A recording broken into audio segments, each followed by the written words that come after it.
하나님, 힘든 상황이지만 온라인으로 예배드릴 수 있는 장소와 시간을 주셔서 감사합니다. 저희가 이번 한 주 동안 하나님께만의 시간을 드리지 못한 죄를 용서해 주시고 오늘 이 예배가 하나님께서 기쁘게 받으시는 예배가 되게 해주세요. 김원중 목사님께서 전하는 말씀을 한 주 동안 마음에 새기고 기억하게 해주세요. 감사드리며 예수님 이름으로 기도합니다. 아멘.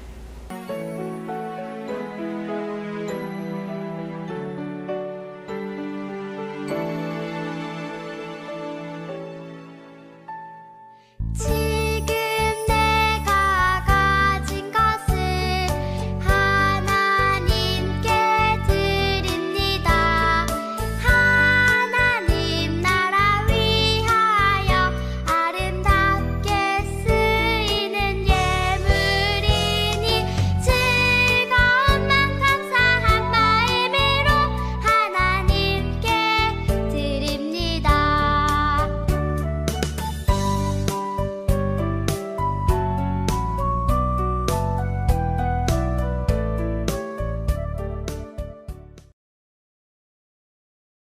드린 예물을 위해서 다 함께 기도하시겠습니다. 사랑과 은혜가 충만하신 아버지 하나님, 거룩한 주일 주님께 예배할 수 있는 은혜를 우리 수동부 친구들에게 허락해 주셔서 감사합니다. 또한 우리 친구들이 정성껏 마음을 모아 주님께 예배하면서 또한 예물도 정성껏 준비하여 드렸습니다. 하나님, 우리 아이들이 드린 예물을 기쁘게 받아주시고 하나님의 나라의 영광을 위해서 귀한 곳에서 값지게 쓰여질 수 있도록 인도하여 주시옵소서. 또한 우리 아이들이 주님 하루하루 자라날 때 하나님의 말씀에 의거하여 정말 키와 지혜가 자라나며 하나님 더욱 현명한 아이들로 또 믿음 좋은 아이들로 자라날 수 있도록 인도하여 주시옵소서. 또한 우리 아이들의 가정이 늘 평안하고 행복한 가정이 될 수 있도록 지켜주시옵소서. 그래서 하나님 믿고 살아가는 우리 아이들이 행복한 삶을 살아갈 수 있도록 도와주시고 그 행복한 삶을 이웃들에게도 전할 수 있는 친구들이 되게 도와주시옵소서. 오늘 주시는 말씀 마음에 담아 살아갈 수 있는 아이들이 되기를 간절히 바라옵고나며 이 예배 주님께서 영광 받아주시기를 바라옵고나며 예수님의 이름으로 기도합니다. 아멘.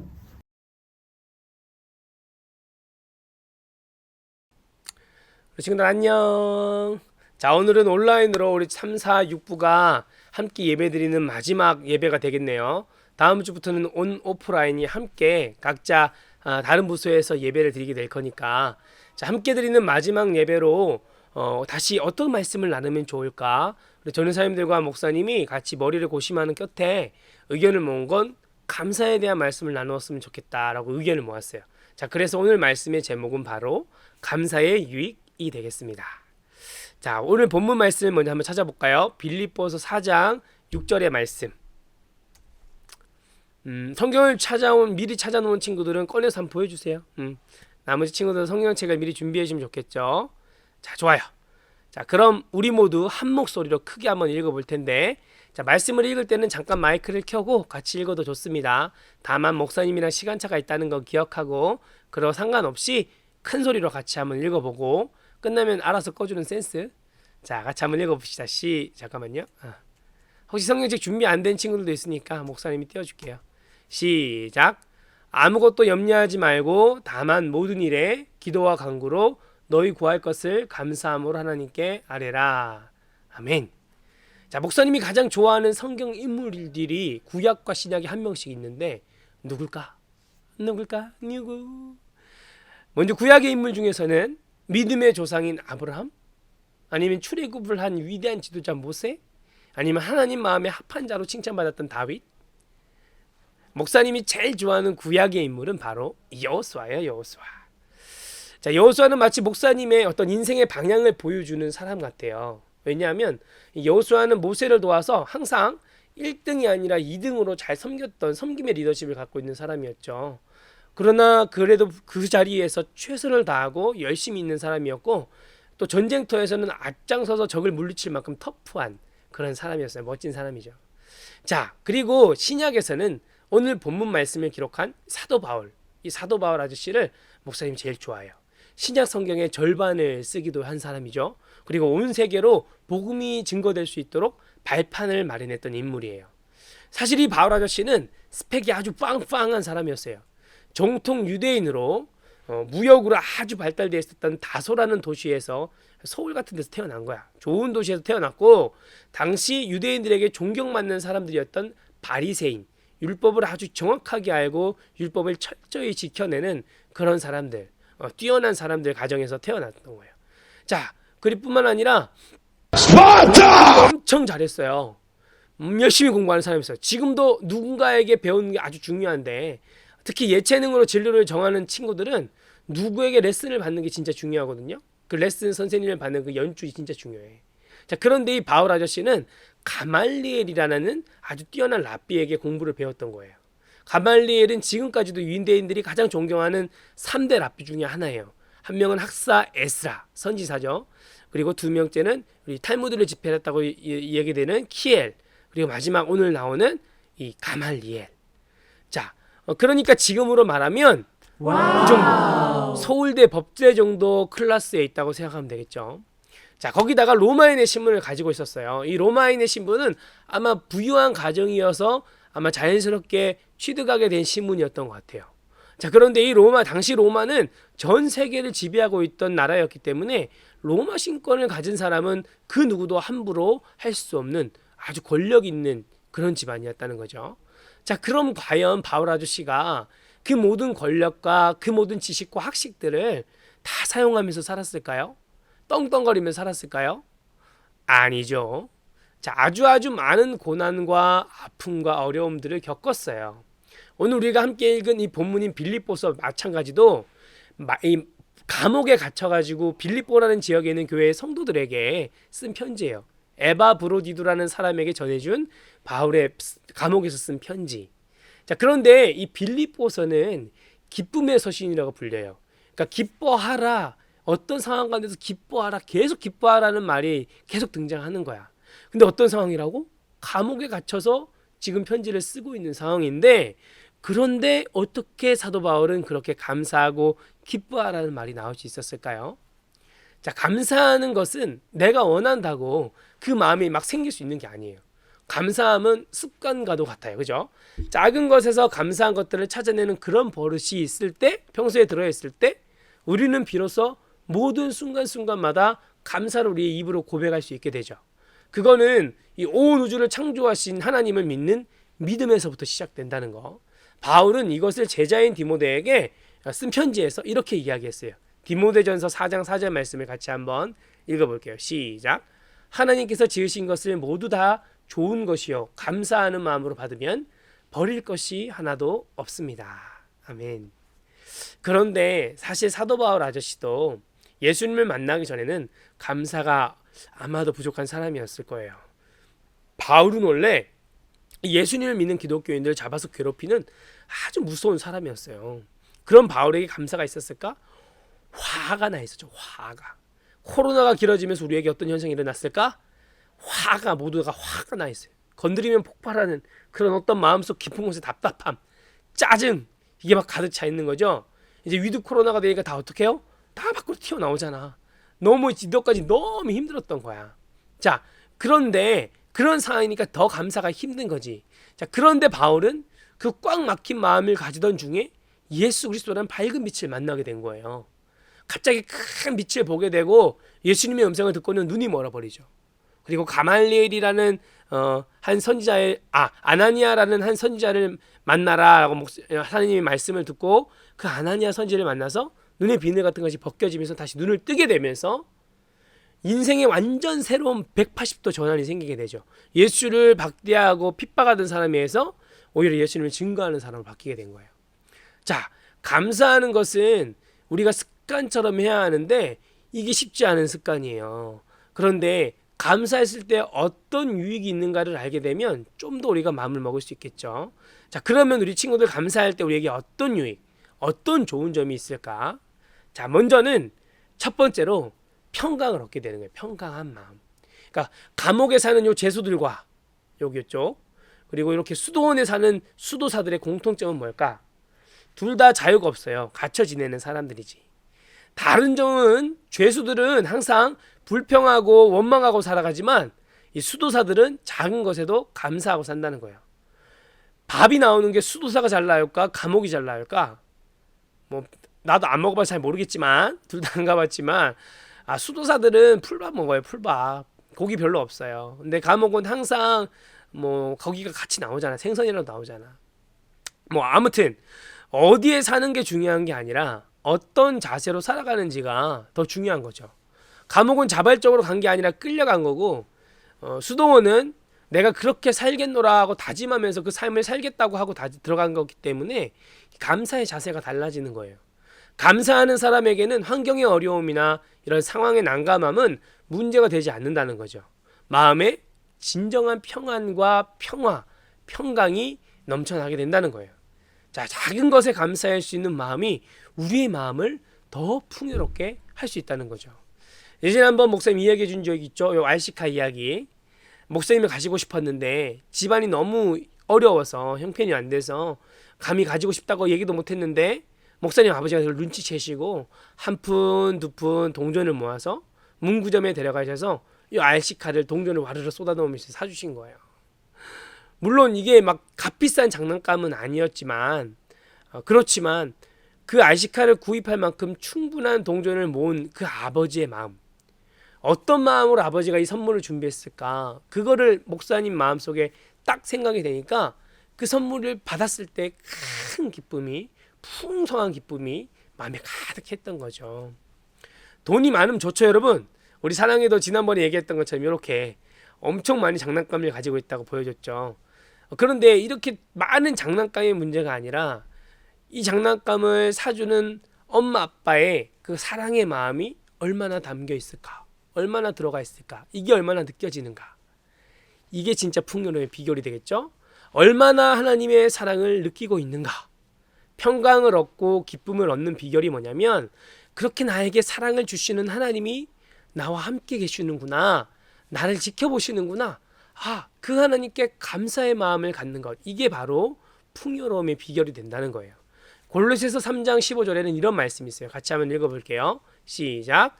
그리스도의 평강이 너희 마음을 주장하게 하라. 평강을 위하여 너희가 한 몸으로 부르심을 받았나니 또한 너희는 감사하는 자가 되라. 아멘. 예수님이 주시는 기쁨이 우리 마음에 가득할 때 우리 마음에 진짜 평강이 임한다는 거예요. 감사하는 사람에게는 그런 예수님의 기쁨이 가득한 마음이 들어온다는 점, 이걸 꼭 기억했으면 좋겠어요. 자, 그리고 둘째로 감사의 유익은 모든 상황을 뛰어넘는 능력을 가질 수 있게 해준다는 거예요. 능력을 얻을 수 있게 해준다는 거예요. 자, 감사는 우리의 마음을 풍요롭게 할 뿐만 아니라 실제로 인생에 감사가 넘치는 사건들을 가지고 온다는 거죠. 자, 옛날에 한 마을에 마음씨 착한 한 농부가 살고 있었어요. 부지런히 농사를 짓는데 무밭에 무농사가 얼마나 잘 됐는지 튼실한 무들이 막 열매가 맺혀 나오는 거예요. 이 농부가 물을 뽑다가 불현듯 감사의 마음이 떠오른 거예요. 와, 이 고을의 원님이 우리에게 얼마나 좋은 땅과 일할 수 있는 여건을 주었으면 이렇게 대박나는 농사를 할 수 있었을까, 감사하다. 그래서 가장 큰 물을 뽑아다가 마을 원님에게 바친 거예요. 원님이 그걸 받고는 기특해가지고 이방에게 묻는 거죠. 요즘 관에 들어온 것 중에서 가장 귀한 것이 무엇이 있느냐 라고 물으니까 황소 한 마리가 있사옵니다 사또 라고 대답한 거죠. 그러냐? 그러면 그 황소를 저 농부에게 주어라. 이 마음 착한 농부는 물을 드리고 대신 황소 한 마리를 얻어가면서 감사합니다 10번도 더 절하고 돌아갔다는 거죠. 자, 이 소식을 들은 옆집에 질투심 많은 농부가 배가 아파서 견딜 수가 없는 거예요. 속으로 생각하는 거죠. 아니, 무한계를 바쳐서 저렇게 소를 받았으면 그 황소를 바치면 와, 집 한 가지라도 줄까나? 그리고 몇 년간 공들여 키운 황소를 이끌고 원님에게 바친 거죠. 자, 이번에도 원님이 이방에게 묻습니다. 요즘 관에 들어온 중에서 가장 좋은 것이 무엇이냐? 예, 큰 무가 하나 있사옵나이다. 그래? 그럼 그 무를 이 농부에게 주어라. 질투심 많은 농부는 그만 무 한 개를 들고 이를 씩씩 깔면서 돌아갔다는 안타까운 전설 같은 이야기. 자, 우리 친구들, 감사가 먼저일까요? 아니면 감사의 조건이 먼저가 되는 걸까요? 하나님께 감사하는 사람들에게는 하나님께서 주시는 복이 임하게 된다는 거예요. 어떤 욕심을 가지고 구하는 게 아니라 다만 감사함으로 하나님 앞에 나아갈 때, 간절함으로 간구하게 될 때 하나님은 모든 상황을 뛰어넘는 놀라운 응답을 우리에게 허락하신다는 거죠. 탈무드에는 이런 말이 있어요. 세상에서 가장 지혜로운 사람은 배우는 사람이고 세상에서 가장 행복한 사람은 감사하며 사는 사람이다. 배우고 감사하는 삶을 살아라. 자, 그러면 여러분 감사를 못하게 막는 그것이 무엇인지를 좀 알아야 더 감사하는 마음을 가질 수 있겠죠. 가장 대표적인 두 가지가 바로 비교하는 마음과 염려하는 마음이에요. 내가 가진 것에 만족하지 못한, 아까 농부의 이야기처럼 나에게 없는 것을 부러워하고 그것이 목적이 되면 감사함이 점점 사라지게 되는 거예요. 또 염려한다는 것은 하나님께서 온 세상을 창조하신 창조주라는 사실을 기억하지 못할 때, 그러니까 모든 어려움 가운데서도 이 어려움을 하나님은 충분히 나를 이끌어내실 수 있는 분이라는 걸 못 믿을 때, 그때 염려함이 들어오는 거죠. 돈이 부족할 때 염려함이 들어오는 거죠. 그럴 때 하나님을 믿는 믿음이 없다면 우리는 그 믿음의 그 어려움 속에서 감사함을 고백할 수 없게 되는 거예요. 그러니까 염려함은 감사함을 막는 가장 큰 적이라는 거죠. 자, 그런데 하나님은 그것보다 먼저 하나님 나라와 뜻을 구하라고 말씀하신 거예요. 무엇을 먹을까, 무엇을 입을까, 무엇을 마실까 염려하는 거는 하나님을 믿지 않는 세상 사람들도 똑같이 고민하는 거라고 하셨죠. 마태복음 6장 33절을 같이 한번 읽어볼게요. 시작. 그런즉 너희는 먼저 그의 나라와 그의 의를 구하라. 그리하면 이 모든 것을 너희에게 더 하시리라. 아멘. 자, 걱정 근심하지 말고 하나님께 우리 친구들의 모든 상황을 맡기는 그 믿음을 위해서 같이 기도했으면 좋겠어요. 비교하지 말고 이미 나에게 주신 하나님의 은혜에 그 은혜에 감사합니다. 무하나에 감사합니다. 작은 것 하나에 감사합니다. 그 감사하는 마음으로 하나님 이 감사함을 주님께 더 드리고 싶습니다. 우리가 필요한 것들을 기도하면서 구해보아요. 그러면 가장 먼저 평강의 마음을 우리가 얻게 되고 또 우리가 생각하지도 못했던 놀라운 기도의 응답들을 경험하게 될 거예요. 그렇게 감사함으로 나아가는 우리 모든 친구들과 선생님들이 되시기를 예수님의 이름으로 축복합니다. 자, 목사님이 기도하겠습니다. 은혜로우신 아버지 하나님, 오늘 감사의 유익이라는 제목을 통하여 우리의 남은 2021년 11월, 12월 한 두 달 동안을 얼마나 많은 것들을 감사할까, 그것을 떠올리며 마무리할 수 있도록 허락하신 은혜를 감사합니다. 주님, 그렇습니다. 이미 나에게 주신 은혜가 넘치도록 충만한데 우리가 그 작은 것에도 때로는 큰 것에 감사하는 마음을 갖지 못하고 비교하고 또 내가 갖지 못한 것에 대해 질투하며 또 때로는 앞으로 어떻게 해야 하나 염려하는 것 때문에 우리의 마음에 감사가 사라지지 않을 수 있도록 온 세상을 지으신 하나님께 감사하였을 때 능히 그 모든 것들을 극복하고도 남는 능력이 우리에게 주어지고 또한 그것보다 먼저 우리의 마음 가운데 참된 평강이 얻어진다는 사실을 기억하며 우리 친구들 한 주 동안도 감사하는 마음으로 잘 지낼 수 있도록 도와주시고 인도해 주옵소서. 감사드리며 이 모든 말씀 예수님의 이름으로 기도합니다. 아멘. 네, 우리 축도하겠습니다. 지금은 우리 주 예수 그리스도의 은혜와 아버지 하나님의 한량없는 사랑하심과 성령님의 역사 교통하심이 오늘 감사의 유익을 통하여 내 삶의 작은 것에 감사함으로 평강을 얻고 하나님의 능력을 얻겠노라 다짐하며 나아가는 사랑하는 초등부 친구들의 머리 위에 또 우리 모든 선생님들과 학부모님들의 머리 위에 지금으로부터 영원토록 함께 하시기를 간절히 축원하옵나이다. 아멘.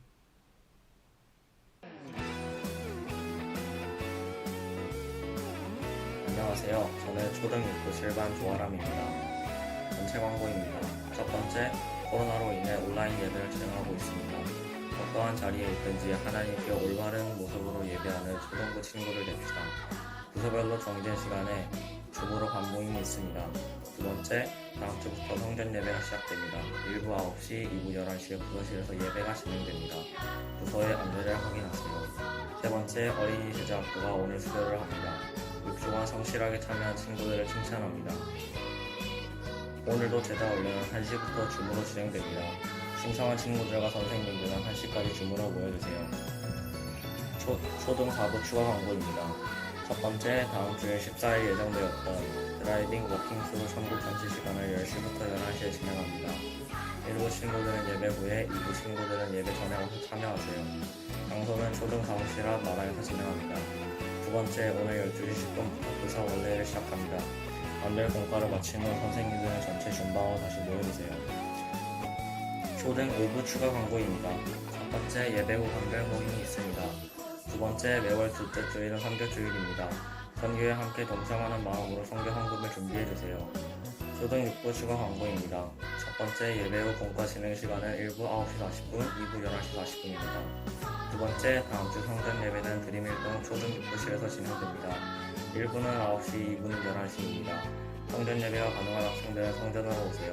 성전 예배 참여가 어려운 학생들은 안모임을 하는 중 주소로 예배가 시작하는 시간에 맞춰서 참여하세요. 다음 주는 11월에 태어난 친구들의 생일 축하를 하는 시간입니다. 이상입니다. 감사합니다.